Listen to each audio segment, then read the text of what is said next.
Hello everyone, and welcome to my Survival Phase 3 Best in Slot video. In this video, we're going to be taking a look at what is absolute BiS for Phase 3, and some of the differences between Beast Mastery and Survival Hunters.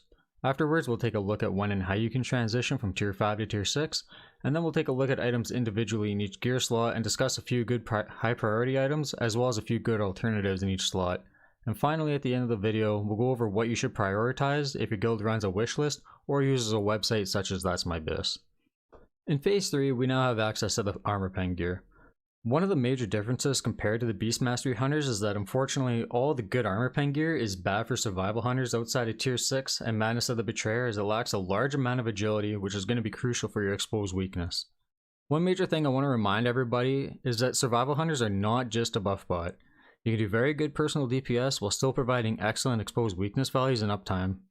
With that being said, we're going to start taking a look at what is absolute BiS, and for survival there's no need to worry about swapping between 6200 and 7700 armor bosses. Starting off now, for the helm we have Gronstalker's helmet socketed with a Delicate Crimson Spinal and Relentless Earthstorm Diamond. For the neck we continue to use Telonicus's Pendant. For the shoulders we have Gronstalker's Spaulders socketed with 2 Delicate Crimson Spinals. For the cloak we continue to use Thalassian's Wilder Cloak. For the chest we use Gronstalker's Chest Guard socketed with 1 Delicate Crimson Spinal and 2 Jagged Sea Spray Emeralds. For the bracers we use Insidious Bands socketed with a Delicate Crimson Spinal. For the gloves we use Gronstalker's Gloves socketed with a Delicate Crimson Spinal. For the belt we have Don Alondro's Money Belt socketed with 2 Delicate Crimson Spinals. For the legs we use Bow Stitch Leggings socketed with 3 Delicate Crimson Spinals. For the boots we use Shadowmaster's Boots socketed with 2 Delicate Crimson Spinals. For the rings we have Ring of Recalcitrant and Band of the Eternal Champion. For the trinkets, DST is still our BiS trinket for the first slot, and for our second trinket we finally replaced Bloodlust Brooch with Madness of the Betrayer. And next up we have the Mainhand and Offhand. Unlike with Beast Mastery Hunters, Survival are just going to use Blade of Infamy in both the Mainhand and Offhand at all times. And finishing up with a bow, you ideally want Black Bow of the Betrayer over Bristle Striker. Let's take a look now at when and how we can transition from Tier 5 to Tier 6. There are a few ways you can go about this, and all the options will be linked in the video description below, so we won't be going over every set in detail here. There are several ways you can go about reaching 2-piece Tier 6 early, and that's using either the shoulders and gloves, the helm and gloves, or the helm and shoulders. The best option is the same as Beast Mastery Hunters, which is aiming for your shoulders and gloves first. The biggest difference for survival, however, compared to Beast Mastery is that when switching from 2-piece Tier 6 early, is that having your sure-footed talent allows you to transition into Tier 6 much easier without having to switch other pieces of gear around for hit rating. Now that we've taken a look through gear sets as a whole, let's take a look at some gear slots individually and discuss some alternatives and important points for certain pieces. Starting with the helms, our absolute BiS in Phase 3 is Gronstalker Helmet. While Cursed Vision of Sargeras would provide a personal DPS gain of like more or less 1, you're going to lose about 30 raid-wide attack power from exposed weakness, which is not a fair trade-off. This will be an incredible relief for Survival Hunters, as Cursed Vision of Sargeras is highly contested by pretty much every other physical DPS. And a few alternatives to Gronstalker Helmet would be the Season 3 Helm or Forest Prowler's Helmet. However, this does require you switching other pieces of gear around to maintain your 4-piece Tier 6, which is highly not recommended as the DPS loss is quite significant. For the shoulders we use Gronstalker Spaulders. These are one of the best pieces of Tier 6 and should be used to also transition into Tier 6 early. I would highly suggest you don't aim for any of the alternatives such as Shoulders of the Hidden Predator, Swift Strike Shoulders, Shoulders of Lightning Reflexes, or Beast Tamers, as you're going to take a significant DPS loss both individually on the gear slot itself and having to rearrange the rest of your gear set to maintain your 4-piece Tier 6. For the necks, unlike Beast Mastery Hunters, Telonicus's Pendant remains absolute BiS in all situations, as there's no new necks available to us in Phase 3 that provide the same amount of high agility and attack power combination. Until you obtain Telonicus's Pendant though, your best option is Necklace of the Deep, and you're going to socket that with 2 Delicate Crimson Spinals. This alternative is extremely cheap to craft, so anybody should be able to get their hands on one fairly easy. For the cloaks, Survival Hunters also continue to use Thalassian's Wilder Cloak in Phase 3. Just like with the neck, there are no new good upgrades to Thalassian's directly, and the only decent alternative would still be Drape of the Dark Reavers from Karazhan, or the Blood Knight War Cloak from the Badge Vendor. For the chest, there's only one good option, just like with Beast Mastery Hunters, and that is the Gronstalker's Chest Guard. All other alternatives lack a large amount of agility, as well as requiring you to switch up your offset tier piece, which would further reduce your gear set overall. This piece will be highly contested compared to a few of the other tier tokens, as it's one of the two pieces of tier that Fury Warriors and Protection Warriors both ideally want. It is recommended that you don't swap over to tier 6 2-piece early with the chest, as it is quite a minor upgrade compared to the other tier 6 pieces, so don't feel rushed into taking this tier token before others. Your Protection Warriors, if you had one with you, and a Fury Warrior would see an immediate use and upgrade with this tier token before you. For the wrists, we have Insidious Bands. There aren't any decent alternatives for survival hunters, so this is the pair of braces you really want, as it's also one of the main pieces you're going to use as a survival hunter to reach your 3% hit cap. Until you obtain these wrists, just keep using Van Braces of Ending as the next best option, and alternatives such as Lightning Reflexes, Deadly Cuffs, and Swift Strike braces really shouldn't be used or prioritized, as they lack hit rating as well as taking a decent agility loss. For the gloves, there is again only one correct option, and that is the Gronstalker's gloves. This is one of the tier pieces that is the best for survival hunters to acquire early on, as it can be used to break from 4-piece tier 5 into 2-piece tier 6 early for a DPS gain. This tier token is not a high priority for Fury Warriors, and Protection Warriors don't want it either, so the only competition is your Shamans.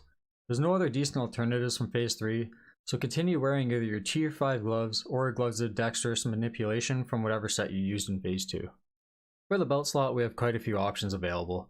Unlike with Beast Mastery Hunters, your hit situation really shouldn't be a problem, so you can aim directly for Don Alondra's money belt. If you still required hit rating while transitioning into Phase 3 gear in Tier 6, you can just continue to use Belt of the Deep Shadows, and if you didn't get one in Phase 2, or you just leveled fresh in Phase 3 and needed hit, then you can aim for Bone Reave Girdle as a hit alternative. Shadow Walker's Cord and Veilstalker Girdle are pretty bad for survival hunters, so I wouldn't worry about these two belts at all. For the legs, we have Bow Stitch Leggings. These provide an insanely high amount of agility, crit, and attack power, making it a no-brainer option. Your only real decent alternative would be Gronstalker Leggings, which would be required if you went another route with your helm slot. However, the loss in overall raid benefit outweighs doing this. Bow Stitch Leggings are going to be contested by classes such as Enhancement Shamans and Ret Paladins, but any smart guild would be prioritizing these to your survival hunters first. For the boots, we use Shadow Master's boots. Again, like many other gear slots in Phase 3 for survival hunters, there just simply isn't anything better or anything that comes close to matching these. If you needed hit rating temporarily, you could opt for the Quick Strider Moccasins or Soft Step Boots of Tracking, as these are decent enough alternatives, but keep in mind they will be quite contested by your Enhancement Shamans, so I wouldn't really take these from them if they needed it. For the rings, we have Ring of Recalcitrant and Band of the Eternal Champion. Luckily, Stormrage Signet Ring provides quite poor stats for survival, so this is another major item that survival hunters don't have to fight other classes for. Ring of Recalcitrant should be very easy to pick up at this point if you don't already have one, and for your second ring, Band of the Eternal Champion is a no-brainer, as the stats as well as the proc rate of this ring make it unmatched by anything else. A few decent alternatives to Ring of Recalcitrant would be the Ring of Lethality and Ring of Deceitful Intent. Again, if you needed hit rating temporarily, these are good alternatives to use, but they're not going to be your absolute BiS long term.